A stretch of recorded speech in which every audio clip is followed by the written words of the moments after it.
श्री स्वामी समर्थ। तुम्हा सर्वांचे माझ्या मराठी यूट्यूब चॅनलमध्ये स्वागत आहे। तर आज आपण हळदी कुंकू कधीपर्यंत करावे, तसेच वाण सामान म्हणून काय द्यावे, काय देऊ नये। तर ताईंनो, हळदी कुंकू हा सर्वांचा आपला आवडतीचा दिवस।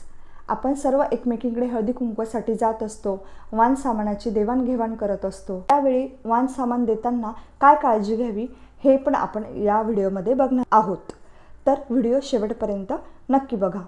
हळदी कुंकू हे संक्रांतीपासून रथसप्तमीपर्यंत केलं जातं। म्हणजेच यावेळी पुढच्या महिन्याच्या 16 तारखेपर्यंत रथसप्तमीपर्यंत आपल्याला हळदी कुंकू करता येणार आहे। म्हणजेच बघा, 1 महिना आपल्याला हळदी कुंकूसाठी आहे। या 1 महिन्यात आपण कधीही हळदी कुंकू करू शकतो। तसेच हळदी कुंकूसाठी आपण आपल्या इच्छेप्रमाणे 1 किंवा 5, 11 तीही सवासणींना आपण बोलवू शकतो। तर ताईंनो, हळदी कुंकवाला आलेल्या प्रत्येक सवासणीला आपण वाण सामान देत असतो। तर ते वाण सामान काय द्यायचे, काय नाही द्यायचे, तर आपण वाण सामान म्हणून छोटी नवनाथ पोथी ती देऊ शकतो। तसेच स्वामी सेवेतील स्वामी चरित्र सारामृताची छोटी 700 ओळींची पोथी आहे ती देऊ शकतो, जपमाळ देऊ शकतो। तसेच ज्या आपल्याला स्वामी सेवेतील गोष्टी देता येईल त्या आपण देऊ शकतो। आणि आपण वाण सामान काय देऊ नये, तर धारदार वस्तू देऊ नये। तसेच ज्या वस्तूने 2 तुकडे होतील अशी कुठलीही वस्तू आपल्याला वाण सामान म्हणून द्यायची नाही आहे।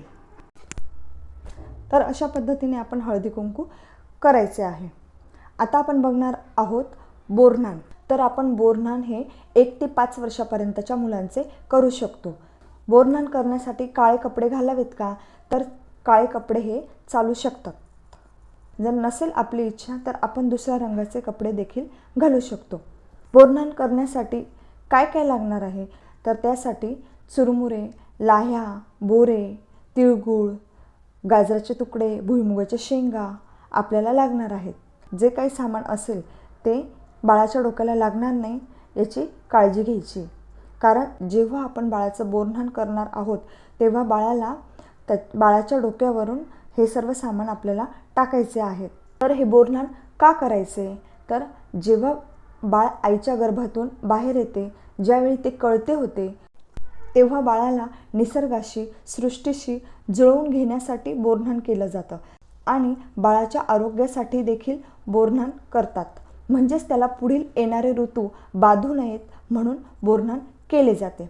अशा पद्धतीने आपण घरच्या घरी बोरनान करू शकतो। तर आजचा व्हिडिओ आवडला असेल तर लाईक, शेअर, सबस्क्राईब करायला विसरू नका। भेटूया पुढच्या नवीन व्हिडिओमध्ये। श्री स्वामी समर्थ।